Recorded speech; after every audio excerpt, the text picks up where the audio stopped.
Assalamualaikum warahmatullahi wabarakatuh. Perkenalkan, nama saya Musa Agista Madani, NIM 4120015. Nah, di video kali ini saya akan membahas mengenai materi yang sudah saya pelajari. Yang pertama yaitu Al-Quran dan Sunnah. Yang kedua mengenai usul fikih. Yang ketiga mengenai hukum syara'. Yang keempat qiyas. Yang kelima ijtihad. Dan yang keenam metodologi ijtihad. Baik, kita bahas materi yang pertama terlebih dahulu, yaitu mengenai Al-Quran dan Sunnah. Al-Quran itu memiliki arti kalamullah yang diturunkan kepada Nabi Muhammad SAW, yang dimana ketika kita membacanya maka akan dinilai ibadah. Al-Quran terdiri dari 6.235 ayat, 114 surat, 30 juz, 29 surat Madaniyah, dan 80 surat Makkiyah. Al-Quran sendiri dibukukan pada masa Abu Bakar As-Siddiq, disimpan pada masa Umar bin Khattab, kemudian dikodifikasi dan disebarluaskan di seluruh pelosok negeri Islam pada masa Utsman bin Affan, yang kemudian disebut dengan Mushaf Utsmani. Fungsi dan tujuan turunnya Al-Quran itu ada beberapa. Yang pertama, petunjuk, rahmat, mau'izah, parameter kebenaran dan kebatilan, al-dzikr, al-haq, al-nur, busra, tibyan, musaddiq, tafsil, kemudian hakim. Nah, mujizat Al-Quran itu memiliki beberapa aspek. Yang pertama, aspek keilmuan, aspek kesejarahan, aspek informasi mengenai peristiwa yang akan datang, kemudian aspek alam gaib, kemudian aspek legislasi hukum. Ungkapan Al-Quran dalam menetapkan hukum itu ada. Yang pertama itu ungkapan untuk al-amr atau perintah. Itu ada al-ijab dan al-nadb. Kemudian ungkapan untuk al-nahi itu at-tahrim dan al-karohah. Kemudian ungkapan untuk al-ibahah yaitu kitab al-ibahah, yaitu sunnah. Sunnah secara etimologis berarti jalan hidup. Kemudian ada cara biasa yang dilakukan baik maupun buruk. Secara terminologis, sunnah berarti setiap yang keluar dari Rasulullah SAW, baik perkataan, perbuatan maupun persetujuan atau afirmasi. Nah, sunnah sendiri itu terbagi menjadi 3 macam dari segi bentuknya. Yang pertama yaitu sunnah qauliyah, sunnah fi'liyah, dan sunnah takririyah. Sunnah qauliyah itu berarti perkataan yang keluar dari Rasulullah, sedangkan sunnah fi'liyah perbuatan yang dilakukan oleh Rasulullah. Kemudian ada takririyah yaitu persetujuan atau afirmasi dari Rasulullah SAW terhadap yang dilakukan oleh para sahabat atau orang pada masa itu. Nah, kemudian ada dari segi sanadnya. Yang pertama ada mutawatir, masyhur, ahad. Mutawatir berarti hadis yang diriwayatkan oleh sekelompok orang yang dengan jumlahnya itu mustahil untuk bersepakat berbohong. Nah, hadis ini itu setidaknya ada 3 periode. Mutawatir setidaknya ada 3 periode, yaitu periode pada masa sahabat, tabi'in, kemudian tabi'in. Hadis, ilmu yang dikeluarkan hadis mutawatir ini sifatnya pasti validasinya ya. Kemudian ada hadis masyhur. Hadis masyhur ini diriwayatkan oleh beberapa sahabat, kemudian diriwayatkan secara mutawatir pada masa ataupun pada periode sesudahnya.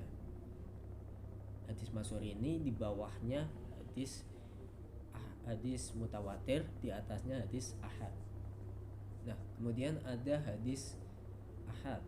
Hadis ahad ini merupakan kabar yang disampaikan dan diterima dari Nabi secara perseorangan dan dilanjutkan periwayatannya sampai kepada perawi akhir secara perorangan pula.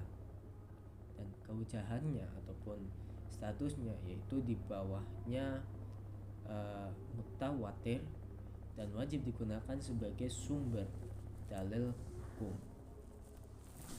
Kemudian hadis dhaif. Hadis dhaif ini hadis yang tidak memenuhi salah satu syarat hadis sahih atau hasan selain adalah keadilan perawi. Kemudian dari segi muatan, dari sisi muatan sunnah itu dibagi menjadi dua.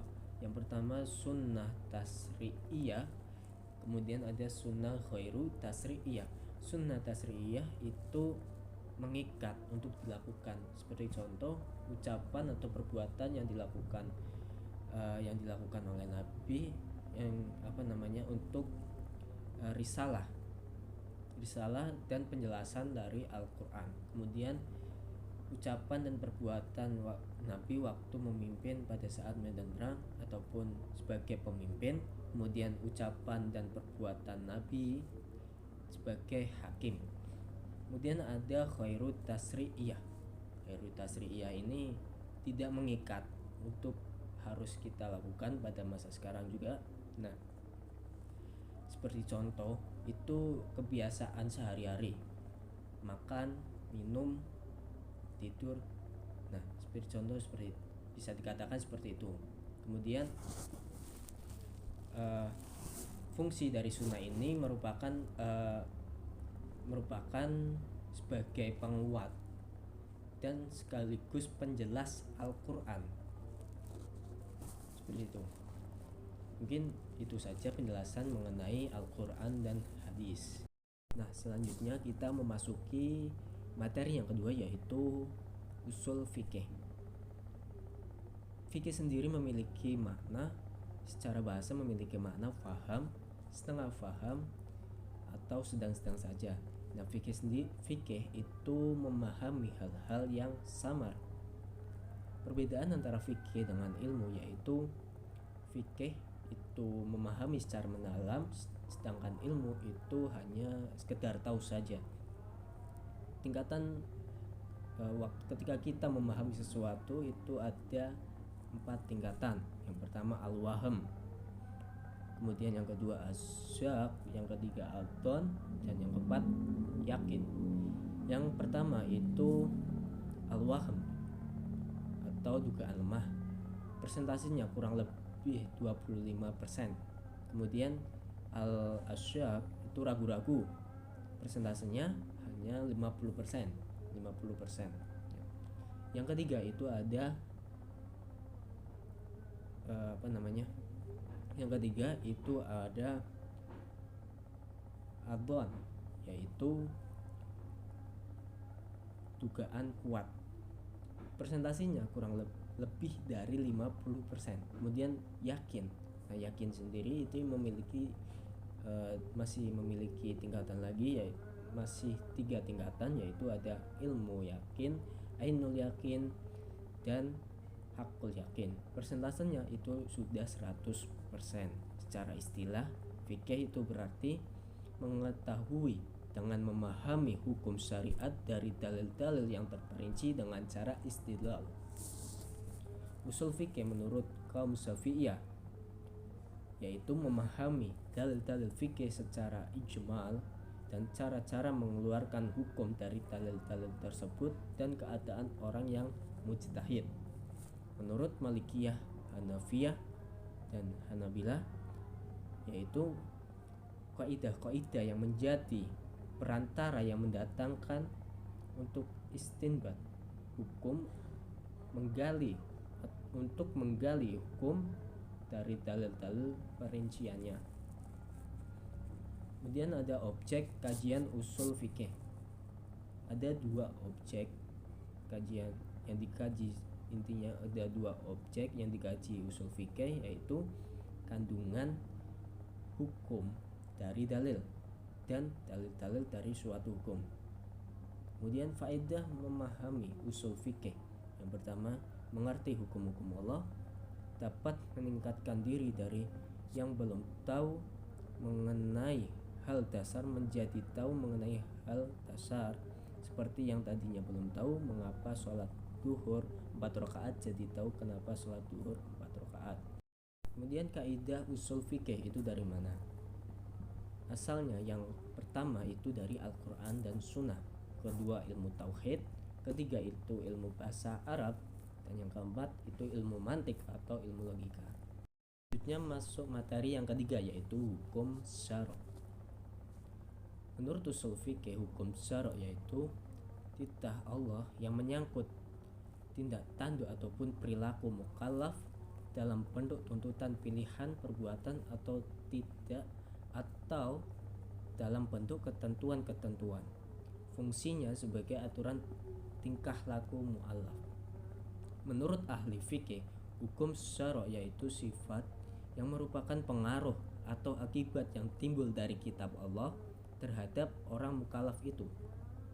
Fungsinya sebagai dalil hukum yang sudah terperinci.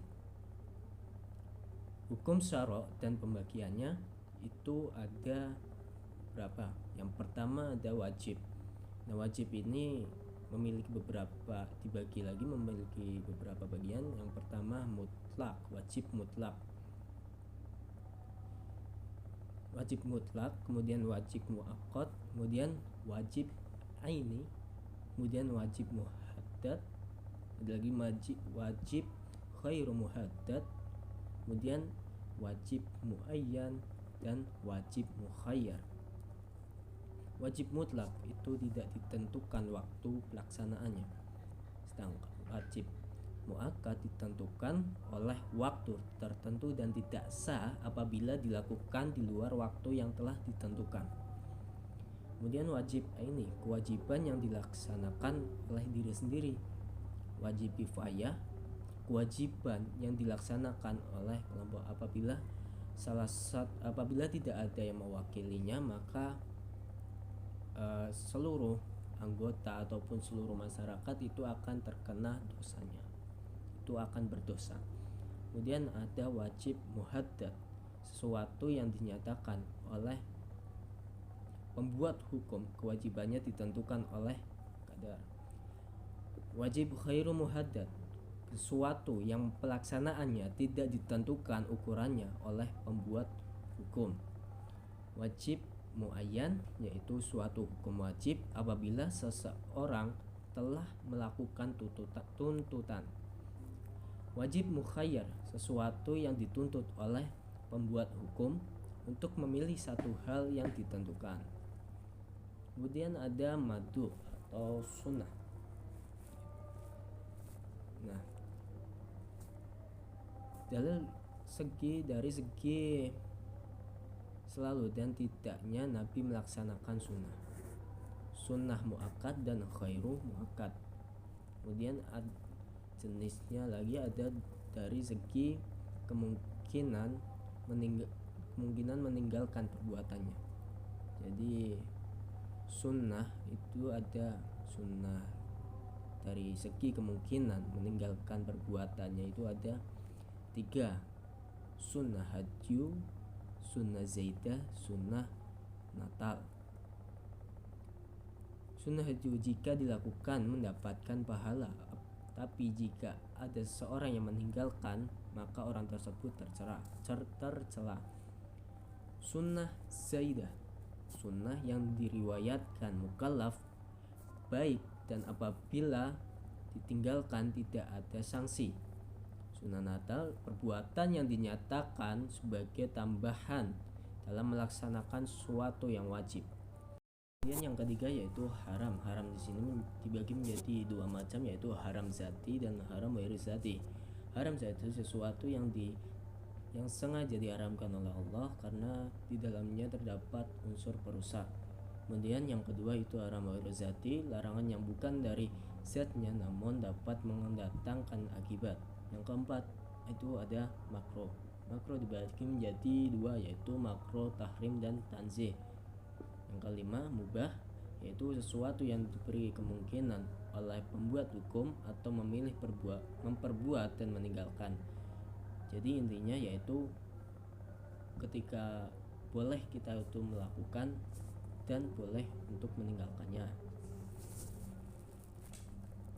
Kemudian yang keenam itu ada rusah dan azimah. Rusah yaitu keringanan yang diberikan Allah sebagai pembuat hukum kepada mukallaf dalam suatu keadaan yang berlaku terhadap mukallaf tersebut. Sedangkan azimah yaitu hukum yang ditetapkan Allah pertama kali dan berisi hukum-hukum umum. Kemudian pembagian hukum syara. Itu ada dua macam, hukum taklifi dan dua wadi. Dibagi menjadi dua. Ya. Kemudian hukum taklifi yaitu titah Allah yang berbentuk tuntutan dan pilihan. Jadi ada tuntutan pasti dan tidak pasti, dan ada pilihan memperbuat dan meninggalkannya. Pembagian hukum taklifi menurut jumhur ulama yaitu ada 5. Yang pertama ijab, nadab, tahrim, karoha, ibaha. Ijab sendiri itu harus dikerjakan. Kemudian yang kedua nadab, dikerjakan. Apabila kita mengerjakan mendapat pahala, dan apabila tidak maka tidak apa-apa, tidak akan mendapatkan dosa.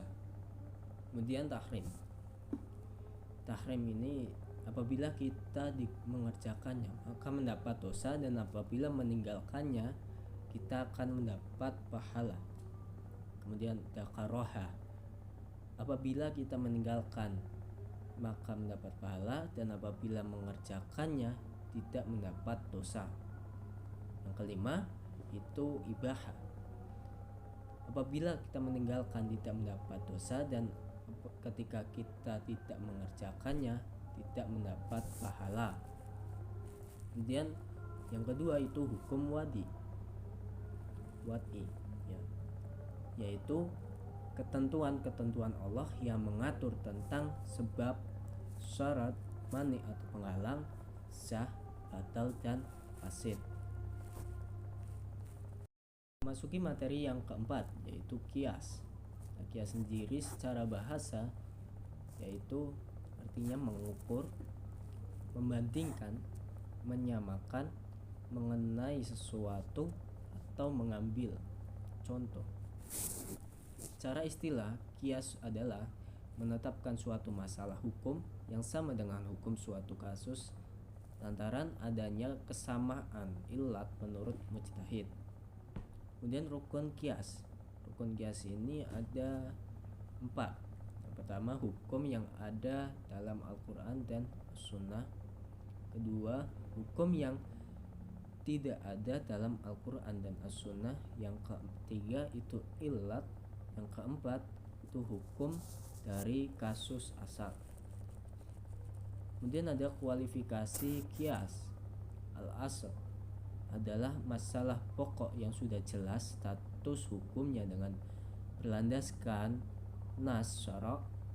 Kemudian yang kedua hukum al-asl adalah status hukum yang ditetapkan nas syara' terhadap al-asl. Kemudian yang ketiga illah atau adalah suatu sifat yang menjadi landasan keberadaan hukum al-asal. Materi yang kelima yaitu ijtihad dan istinbat. Ijtihad adalah pengerahan segenap kemampuan di dalam memperoleh hukum syara' yang bersifat melalui metode istinbat. Istinbat adalah pola penalaran. Kemudian objek yang menjadi objek ijtihad dan istinbat adalah itu ada 4. Yang pertama, masalah yang tidak punya landasan hukum secara spesifik. Kemudian yang kedua, masalah yang tidak punya landasan ijma'. Yang ketiga, masalah yang punya landasan nas yang bersifat zanni dilalah. Kemudian 4, masalah yang landasan nas yang bersifat wujud. Kemudian metode yang digunakan ijtihad dan istinbat itu ada 3. Yang pertama bayani, yang kedua taklili atau kiasi, yang ketiga istislahi. Kemudian hasil atau produk dari ijtihad dan istinbat itu ada 4. Yang pertama itu fatwa, kedua peraturan peradilan, yang ketiga kitab fikih, 4 peraturan perundang-undangan. Kemudian apa sih syarat untuk ijtihad dan istinbat? Nah, syaratnya itu ada 8. Yang pertama menguasai ilmu bahasa Arab, kedua menguasai ilmu usul fikih dan qawaid fikihnya, kemudian yang ketiga itu menguasai ilmu Al-Quran, kemudian yang keempat menguasai ilmu hadis, kelima menguasai ayat dan hadis nasikh mansuh, keenam menguasai komplikasi ijma, yang ketujuh memiliki kemampuan mengakses ayat al-hakam dan al-hadis al-hakam. Yang kedelapan yaitu memahami maqasid syariah. Kekuatan hasil ijtihad. Hasil ijtihad yaitu zani. Orang awam boleh mengikuti atau tidak mengikuti hasil ijtihad yang dikehendaki, dan apabila sudah memilih maka dia wajib mengikuti pilihannya itu. Hukum ijtihad itu ada 2. Yang pertama wajib dan haram. Wajibnya ijtihad ini harus memenuhi beberapa syarat, yaitu mujtahid. Yang kedua, dipenuhi semua prosedur. Yang ketiga, tidak ada dalil qat'i. Kemudian yang kedua yaitu ijtihad haram, yaitu ijtihad yang dilakukan oleh orang yang belum memiliki semua keahlian dan syarat dan persyaratan dalam berijtihad atau berijtihad dalam hal-hal yang sudah ada nas qat'i tentangnya. Masuki materi yang terakhir mengenai metodologi ijtihad istislahi. Al-istihsan adalah meninggalkan qiyas dan mengamalkan yang lebih kuat dari itu karena adanya dalil yang menghendakinya serta lebih sesuai dengan kemaslahatan umat manusia. Macam-macam istihsan itu ada 3. Yang pertama beralih dari qiyas jali ke qiyas khafi. Yang kedua beralih dari hukum umum ke hukum khusus. Yang ketiga beralih dari hukum kulli ke pengecualian. Kemudian istihsan memiliki sandaran. Ada 4 sandaran, yaitu yang pertama istihsan dengan sandaran nas, yang kedua istihsan dengan sandaran qiyas kafi, yang ketiga istihsan dengan sandaran urf atau adat istiadat, yang keempat istihsan dengan sandaran darurah.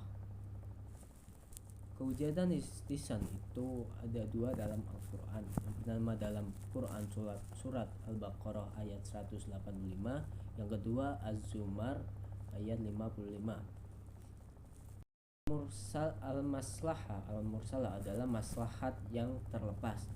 Maslahat itu sesuatu yang mendatangkan kebaikan. Mursalah itu diutus, dikirim, atau dipakai, atau dilepas. Nah, tingkatan masalah itu ada 3: daruriyah, hajiyah, tahsiniyah. Jenis-jenis maslahah itu ada 3 juga. Yang pertama yang diakui oleh nas, kedua dibatalkan oleh nas, yang ketiga tidak ada ketentuan dalam nas. Al-istihsab adalah hukum sesuatu berdasarkan hukum yang sudah ada pada hukum tersebut dalam bentuk sabit atau nafi karena dalil yang menunjukkan sebaliknya. Kaidah-kaidah istihsab itu ada 4. 1. Keyakinan tanpa keraguan. 2. Hukum asal atau tetapnya keadaan sebelum adanya perubahan. Ketiga, hukum kebolehan. Keempat, bebasnya tanggungan atau praduga tak bersalah. Sad al-darai adalah menutup jalan ke tujuan yang tidak baik. Sad itu berarti menutup atau mencegah. Dariyah itu jalan ke suatu tujuan. Contoh, 1. boleh membayar uang tebusan kepada kafir harbi.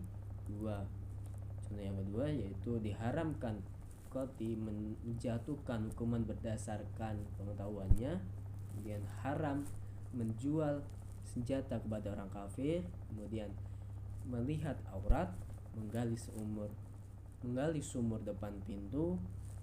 Yang terakhir yaitu menjual anggur untuk khamar. Dan jujurnya semua materi yang sudah dijelaskan itu belum pertama kali saya dapatkan itu di mata kuliah usul fikih. Jadi ini merupakan suatu hal yang baru bagi saya. Nah, materi yang belum saya pahami itu adalah materi mengenai metodologi ijtihad. Nah, itu mungkin itu saja yang bisa saya sampaikan, kurang lebihnya mohon maaf. Wassalamualaikum warahmatullahi wabarakatuh.